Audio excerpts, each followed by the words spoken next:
নার্সের ভুল চিকিৎসায় রোগী মৃত্যুর অভিযোগে কিশোরগঞ্জের শহীদ সৈয়দ নজরুল ইসলাম মেডিকেল কলেজ হাসপাতালে স্বজনদের আর্তনাদ।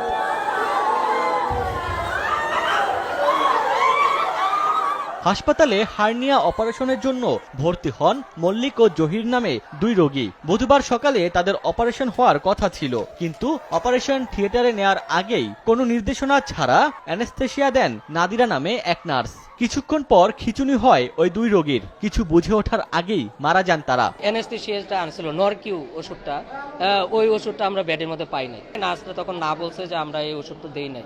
পরে নার্সিং স্টেশনের ভিতরে ওই কাভারটা পাওয়া গেছে, তো এটা দেওয়ার পরে রোগীটা মারা গেছে। দুটো ইঞ্জেকশন দেওয়ার পরে আধা ঘন্টা পরে আমার ফুফাতো ভাই মারা যায়। তো এটার বিচার চাই আমরা। ও তার ফ্যামিলির ভিতরে ছোট ছোট বাচ্চা আছে, এটাতে খেলা দেখবো। এরা তো ভুল করেছে, কইরা তো আমরা রূপরাজ্য বিফল। এই ঘটনায় হাসপাতালে বিক্ষোভ করেন ক্ষুব্ধ স্বজন ও এলাকাবাসী। এই জায়গায় মহাপরিচালক যিনি ছিলেন ওনাকে প্রশ্ন করা হলো যে কিভাবে মারা গেছে, তখন উনি বলতেছে যে দুইটা ওষুধের কালার নাকি একই ছিল।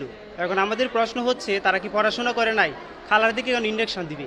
এই ভুল চিকিৎসা যাতে আর পরবর্তীতে না ঘটে, এই জন্য সঠিক বিচার চাই।